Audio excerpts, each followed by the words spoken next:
Hi students, the last topic that we're going to look at this week is the Peloponnesian War. And this is the war that breaks out between Athens and Sparta at the conclusion or after the end of the Persian War. So you've had this great triumph of these two Greek cities against the might of the Persian Empire.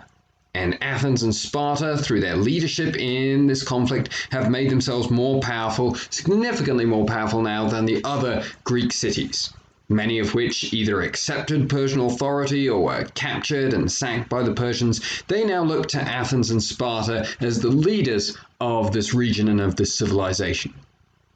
At the same time, Athens and Sparta are now significantly more suspicious of each other than before. Now that they are the two Greek superpowers, they're increasingly nervous about the intentions of the other one. We start to see the brief unity that the threat of the Persians had encouraged among them break apart pretty early on. Waiting for my PowerPoint to catch up here. Here we go. The Athenians wish to continue a naval-based war against Persia and to expand into this area of Western Anatolia. It's also called Ionia, where we know there are Greek city-states. And so the Athenians want to expand their control of the Aegean to these cities and to therefore continue to expand their trade. Remember, trade is what has made the Athenians wealthy.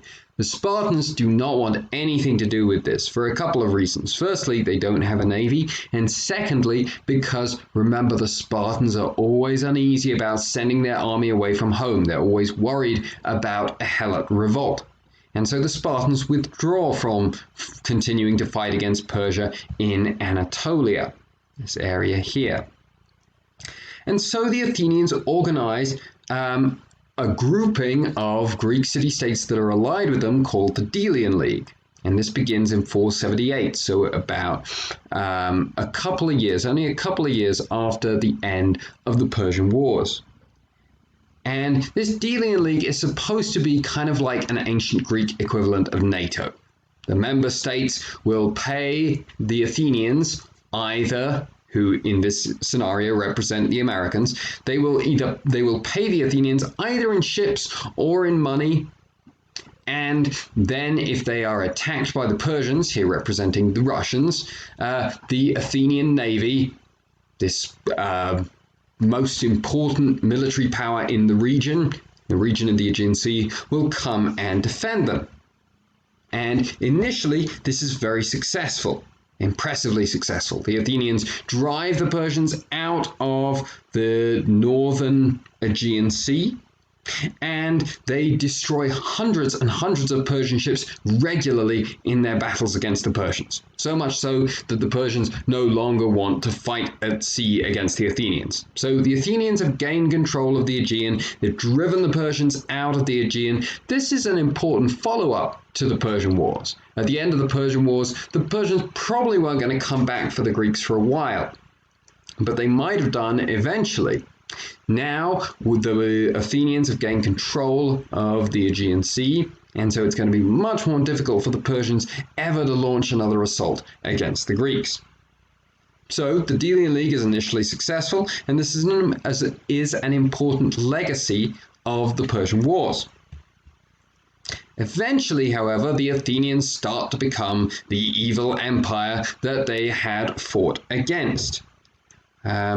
The Athenians increasingly start to treat their other smaller Greek cities who are their allies in this league, they start to treat them as their subjects rather than their allies.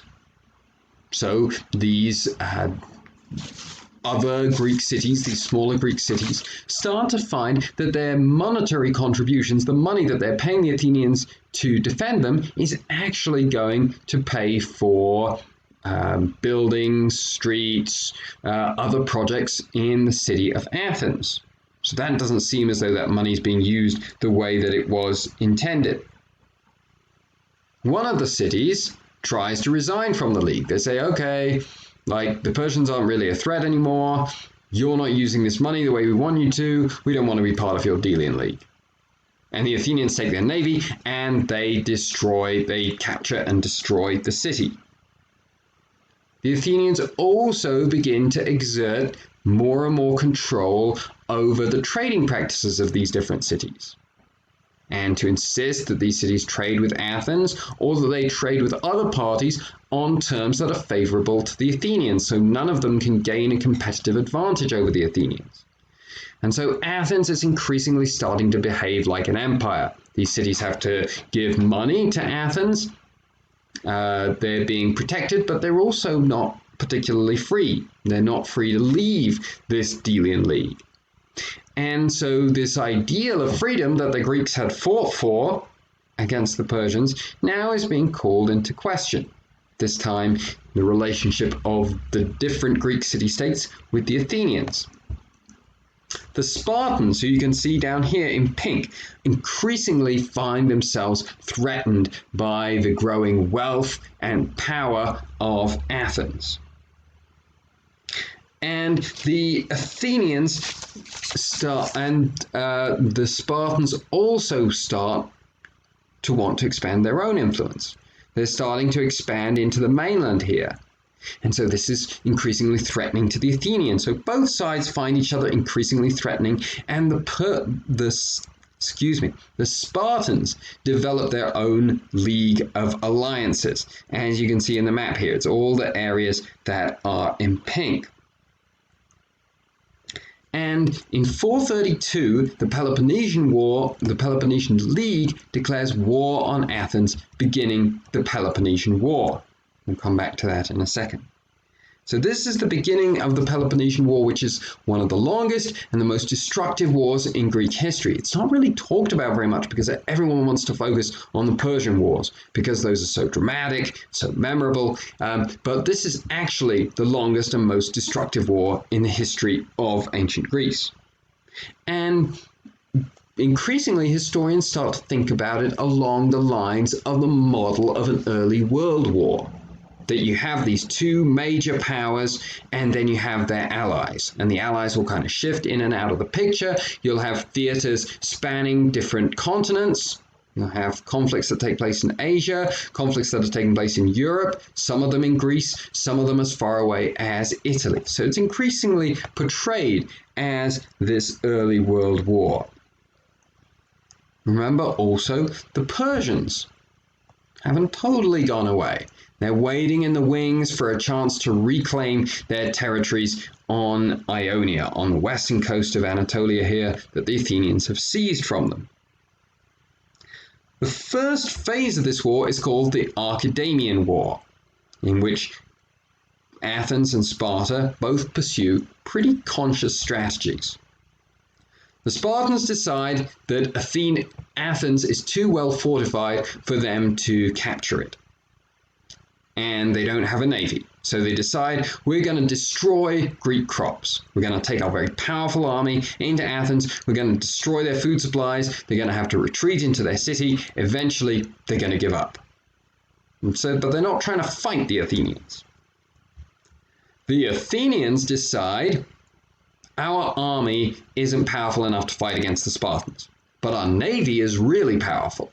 So we're not going to fight against the Spartans at home. We're going to retreat inside the city. We're going to have everyone retreat inside the city. We're going to use our navy to supply the city with food and also to raid the coasts of Peloponnesus, the coasts of the Spartan homeland. And so you're in this situation where neither has a strategy to win the war, just to kind of agitate the other one until they get peace. That's partly because neither city particularly wanted this war. And so you have all the recipes here for a long, indecisive, and destructive war. Both sides have limited success until the death of Pericles, who was one of the leading statesmen in Athens. Plague breaks out in Athens, partly because they have too many people crowded into the city. The conditions are insanitary. The plague breaks out, and Pericles, who had masterminded this strategy, this reliance on sea power, he dies of the plague. And so the Athenians, there's now some discontent. They're saying, okay, we had this plan, But it's not working. We're dying in the city here. And so Pericles' successor, Cleon, leads Athens on a more aggressive strategy that produces some important successes. We'll come to Cleon in a second. But in 425, the Athenians actually succeed in capturing a Spartan army and forcing it to surrender. Under the leadership of their most famous general, Demosthenes, they trap the Spartans who were besieging an Athenian settlement. Let me see if I can find the site of this battle for you. Can't quite right here, but I think it's along here that the Spartans are besieging an Athenian settlement, and the Athenians basically come along and surround them, and the Spartans are forced to surrender for the first time in their history. Now things don't look so good for the Spartans. They've had an army surrender. This is a huge disgrace, especially when those troops were pretty limited in number. Remember, there are not many full Spartan citizens. You lose an army surrenders, that's a big deal. However, they recover. The next year, they fight and defeat the Athenians and kill Cleon. And they seize control of the Athenians' silver mines and timberland. So again, they're trying to control Athens by denying it access to the silver needed to pay the rowers in the Athenian navy and access to the timber, the wood that was needed to build the ships. And this is, interestingly enough, is a Spartan army composed mostly of Helots. The Spartans have lost their main army, and the Helots agree to fight for the Spartans against the Athenians. So this shows you that although I've emphasized some of the repressive aspects of the Spartan regime, it's not so repressive that the Helots, who are the least free members of this city, don't want to fight for this city, don't see themselves as being bound up with the identity of this city in some way.